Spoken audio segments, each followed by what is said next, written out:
to me about that. Yes. What are some of the things that we do to self-sabotage ourselves, especially as we're approaching midlife?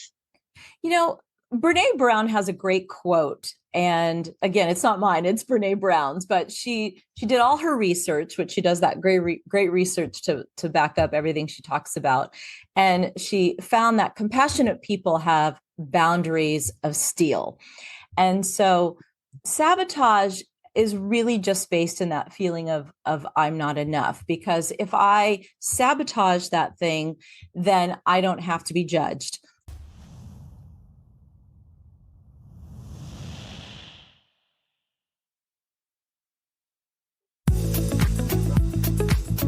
Hi, I'm Lynnis Woods-Mullins, and I love to help women to vibe, to be more vibrant, intuitive, beautiful, and empowered in midlife. So come on, let's vibe.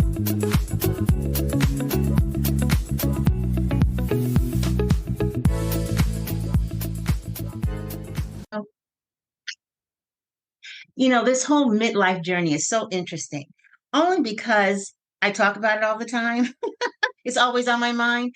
But I think for those of us who are going through this journey, the thing that's most interesting is the transformation that we go through and the different kinds of things we find that we need to change. It's kind of like, building a train track as the train is going down the track.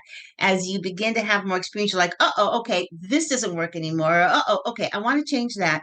And it can be kind of confusing sometimes. And other times we kind of dig our heels in because this is the way we've done it, and this is the way I'm going to always do it. I'm tired of these transitions. I'm not changing. But the Oh, reality is, to make our life simpler, one of the first things we have to do is the whole idea of embracing change.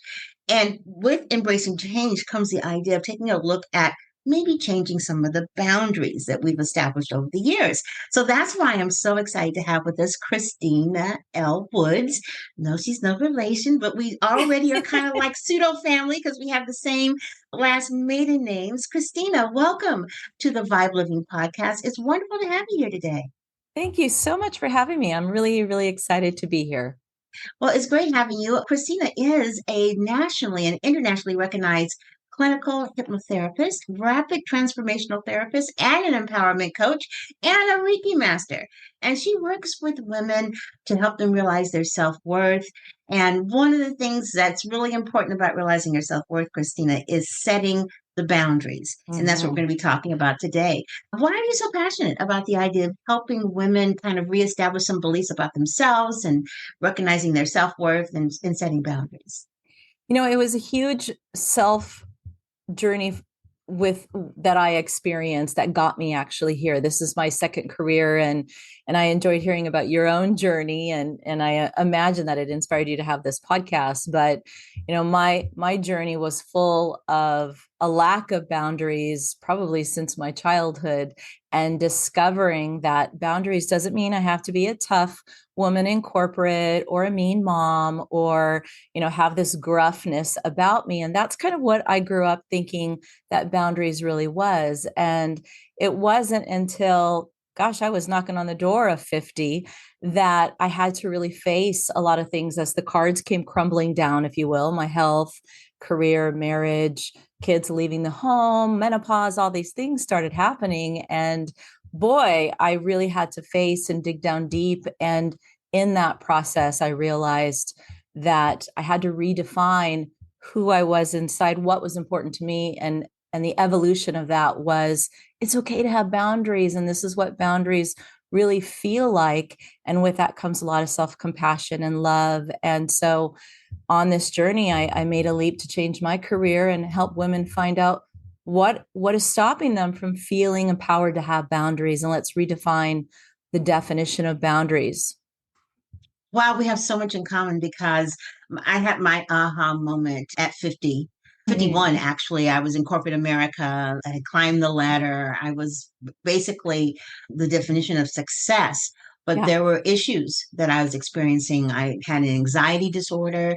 I was working hard to try to save my second marriage and with a blended family of teenagers, one on the way off to school, and Yeah. just a lot of life-changing things all at once. I was in menopause, but didn't know it at the time.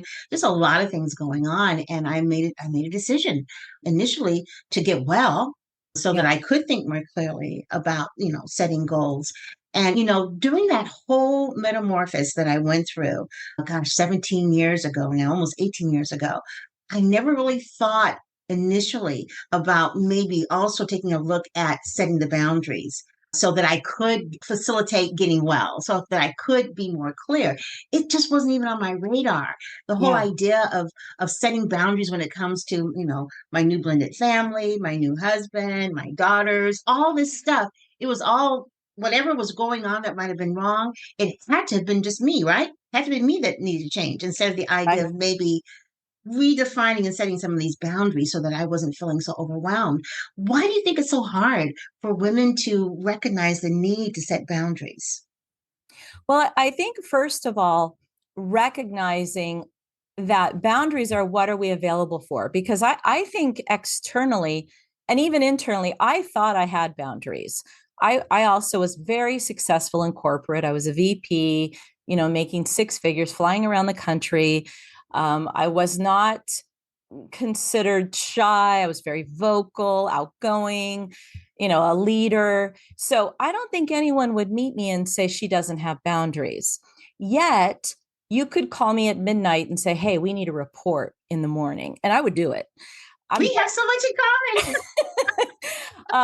I was, don't worry, I'll bring snacks to the soccer team. I got you. I'm hosting that party. I'm doing this, I'm doing that.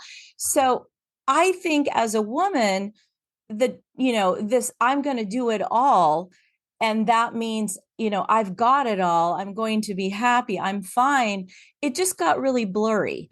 And yet again, I was like, I have boundaries. I'm vocal, I'm a strong woman, I'm independent. And so I didn't even know what boundaries were. I just had to redefine that. So I think part of it is this external validation that we often seek, and not really understanding. Of course we want approval. It's a primal need to want and seek approval. I mean, we can go so far back to know that for pure survival reasons we seek approval. What we need to understand now, and now that I'm a hypnotherapist and we get to some pretty core beliefs about approval, is there's nothing wrong with seeking approval. Yet you and I both know, because we had, approval in our bank account and promotions and so many different ways, awards ceremonies and so on, that doesn't make you feel approved of or enough. I also had an anxiety disorder. I also had, so many other thyroid issues and menopause symptoms going through the roof, and a divorce after 25 years, and so many issues that I was just not paying attention to, blind spots, because external validation did not give me the internal approval that I needed to look for. So, boundaries start with finding out what are the blind spots? What are we not realizing that we're seeking outside approval for? In my case, it was a belief I'm not enough. And so many women, it could be I'm not enough. That seems to be an epidemic for men and women in the world, but particularly women. And this belief that if we are this be all end all to everyone, we'll feel enough. And if we're not seeking our own needs and having compassion for all parts of us, all ages within us that haven't had our needs met, then yeah, we'll go seek our needs outside. So we need to pay attention and get quiet on the inside. That's so interesting because as you were speaking, I was, seeing myself so many years ago. A lot of people tell me that I don't look my age because I'm 67. And I say, well, if I had stayed in corporate America, I definitely would have been looking every single bit of my age and then some, because Yeah. so much of what I was doing to take care of what I thought would have been my approval rating, my success Mhm. factor, whatever, was outer directed. Hardly any of it was inner directed when I look back at that. And I was so busy doing things. And I always go back to that very basic phrase. This is not my phrase, but it's something that I've adopted. We are so busy being human doings that we forget Yes. sometimes to just stop and being human beings. Yes. What Yes. is the advantage when it comes to working on setting boundaries to allow ourselves to just be? It allows you to recognize that you as a human being have wants and needs, and what are your wants and needs? And for many of us, we've literally just skipped over that part. And and having wants and needs, depending on how we were raised and what our belief system is, may not have even been allowed or permitted or even been on the radar. That was the case in my family. I was the oldest of four, and nothing wrong with my mother. Was a single mother doing her best, but there wasn't a lot of time for wants and needs. It was chop chop, let's keep going. And this is what you need to do. You need to help out. So the meaning I attached. So my brother, my sisters may have attached a different meaning. The meaning we attach. So it's never the events in our life that take place that are the meaning. It's the meaning we attach to the belief. So many people walk through life and say, I had great parents. There's nothing wrong. This is fine. There's nothing wrong. It doesn't mean something had to have, you didn't have to get attacked in a back alley for anything to happen or to have that trauma. It's the meaning we attach to things. And so when we recognize that we have wants and needs, what are those wants and needs? Find out. What are your wants and needs? Have compassion for those wants and needs, which means you do have to quiet down and recognize and identify those wants and needs, and put those wants and needs first, and recognize doesn't make you a selfish woman, mother, spouse, partner, best friend, colleague, any of those things. Because if you can't see and recognize your own needs, that is the first step to boundaries. And I work with clients to say boundaries start with the energetics of boundaries. I mean, I don't know about you, but I absolutely know people when they walk into a room.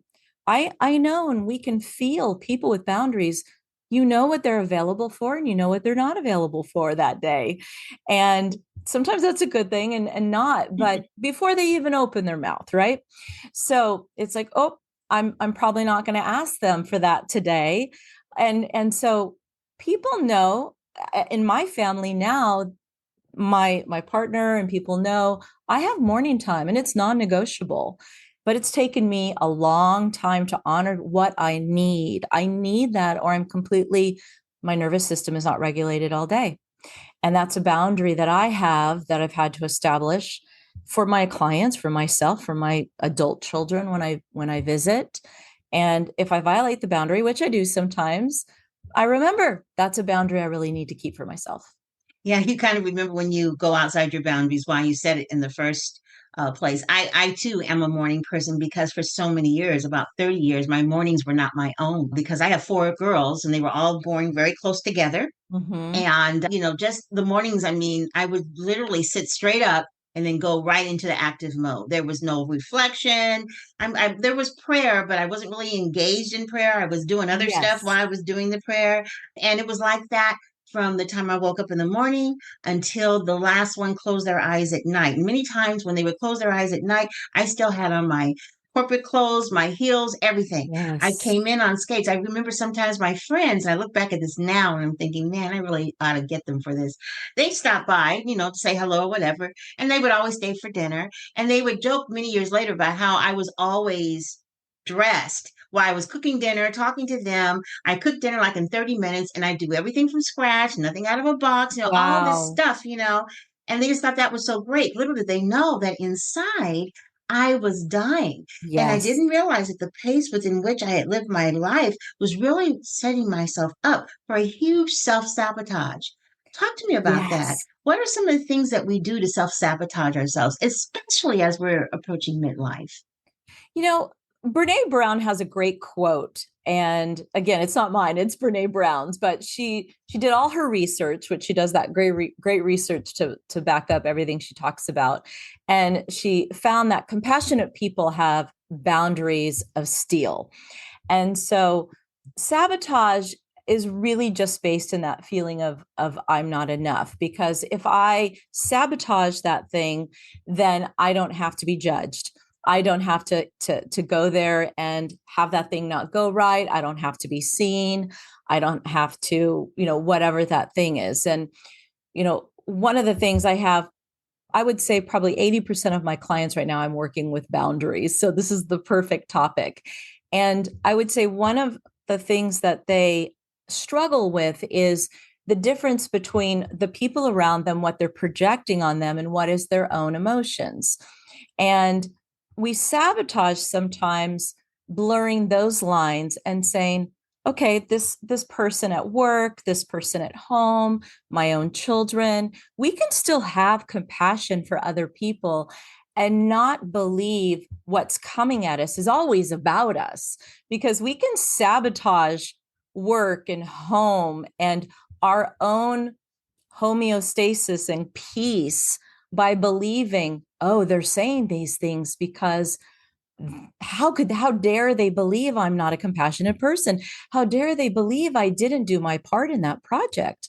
I'm such a worker bee. How could they believe that? So we instantly go to, but I worked so hard. Why would they believe that?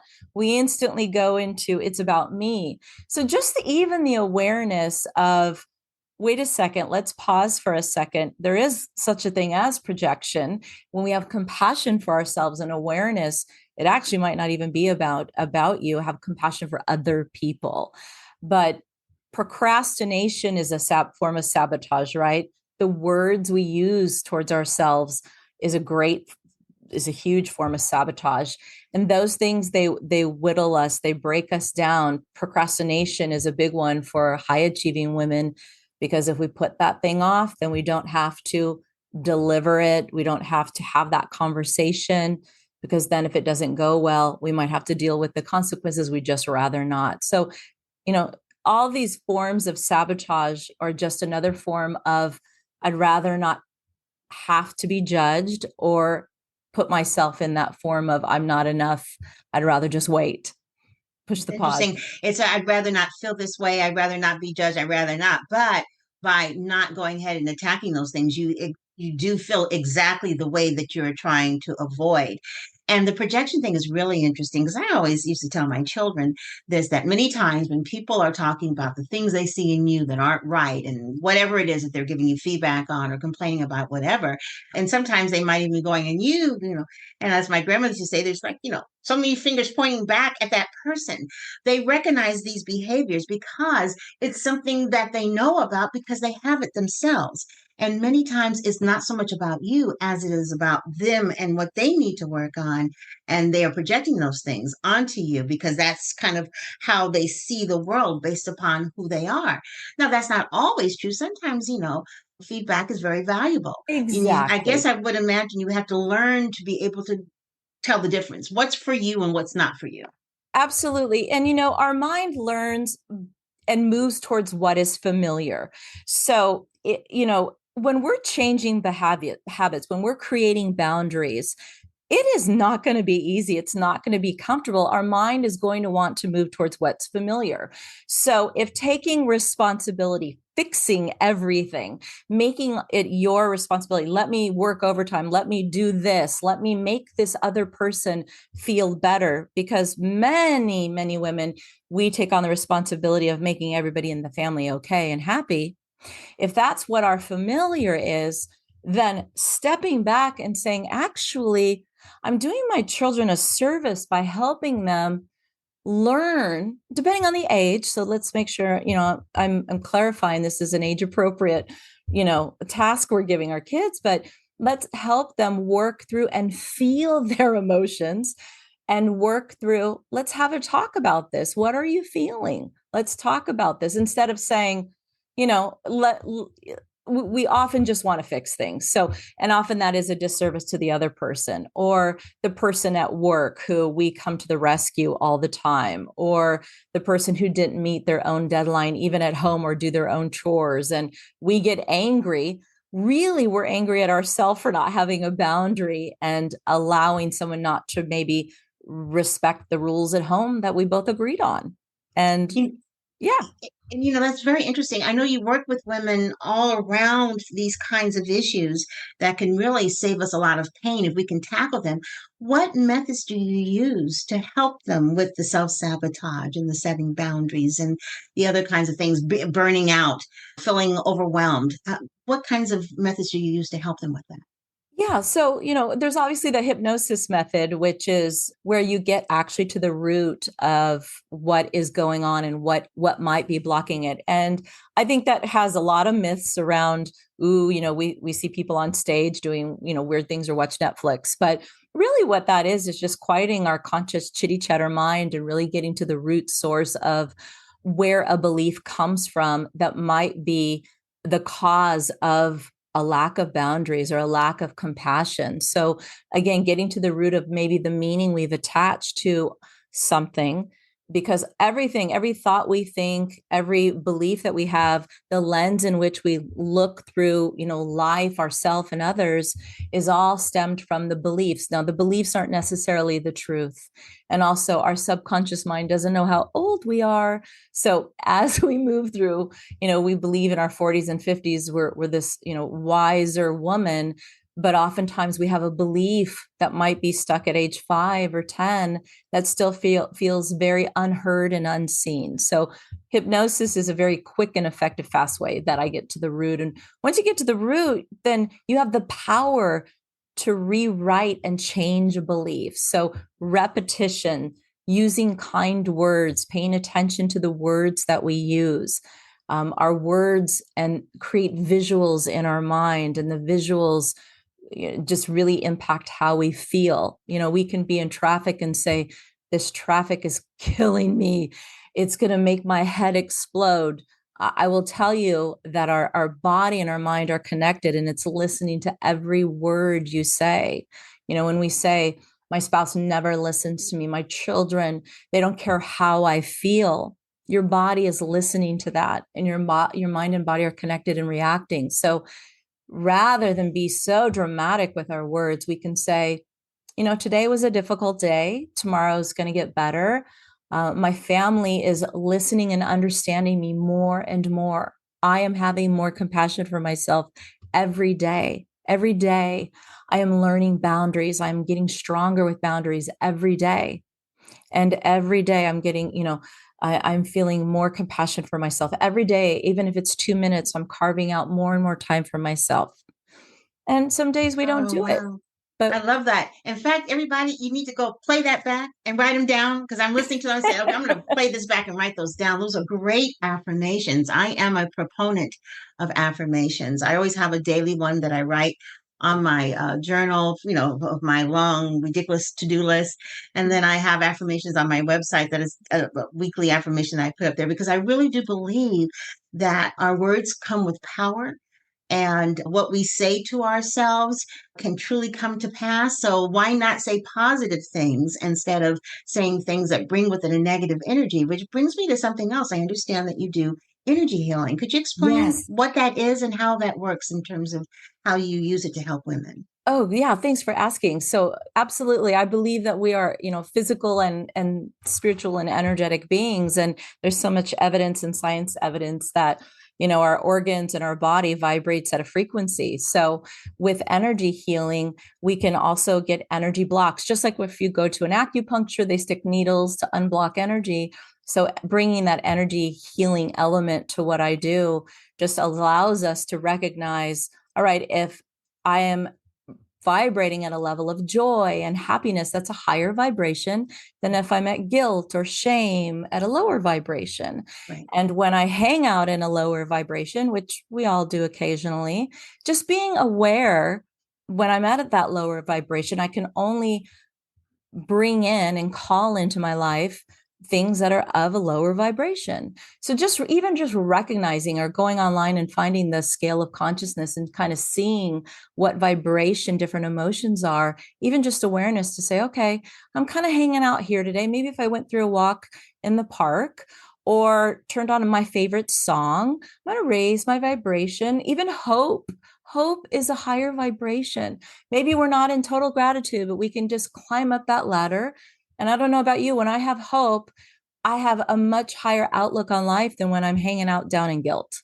Oh, absolutely. Well, it's the whole reason why I believe in the concept of vibe. It's funny how I Yes, came up with that. I yes. was I was, taking a walk and I had been in business for I think at that point maybe about 10 years or something like that. And I was, kind of ready to go to the next phase. I mean, everything about my business has always been the next phase, the next phase, the next phase. That just comes from being in corporate America for 25 years. It's just, Sure. and so anyway, I said, I'm getting the sense that a lot of the women that I'm working with, yeah, wellness is important, but there's something else that's missing in terms of their belief system that they could actually feel better, not just in their bodies, but in their spirits. And so I Yes. want women to feel like they can raise their vibration. And then all of a sudden, out of nowhere, you know how this thing works. I said, Yeah. vibe. I want women to vibe. And I said, okay, vibrant, intuitive, beautiful, empowered. I That's what love V.I.B.E stands for. I And I saw believe that. that all midlife women, especially, I don't want to leave out those under 40, but over 40 is my thing. But Yes. I really Yes. believe that's something that not only that we could achieve, but that we've earned because of all of our life experience. By the time you get into the 40s, 50s, or whatever, you've been through a lot.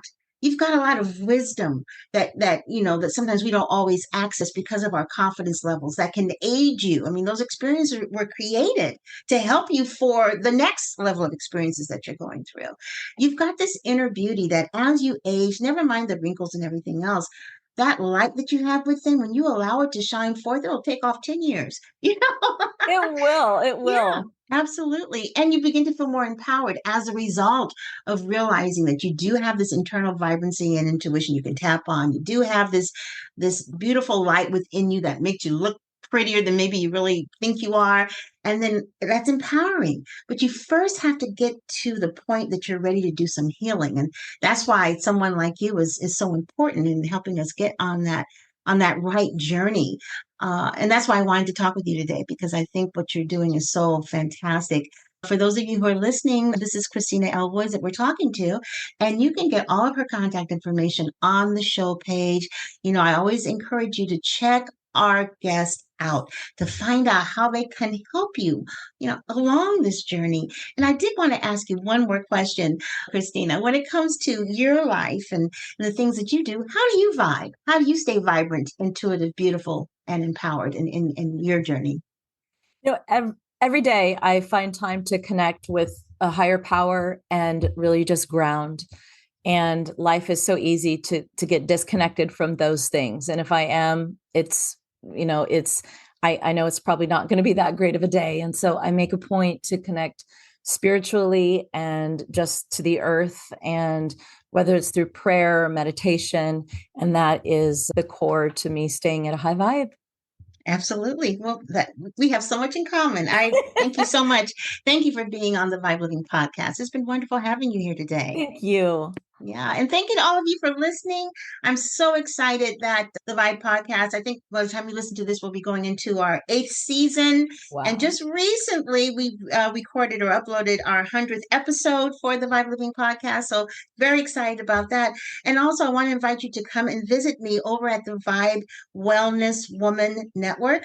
Actually, it's vibewellnesswoman.com. Go ahead and click on that and just take a look at all the wonderful contributors that we have. These are women with over 300 years of combined experience in wellness and health for women over 40. And we talk about a plethora of things that are going to aid you along your journey to wellness and to help you to vibe, to be more vibrant, intuitive, beautiful, and empowered in midlife. Thanks so much for listening. It's been wonderful having you. Have a fantastic day, everyone. And don't forget to vibe. Bye bye, everybody.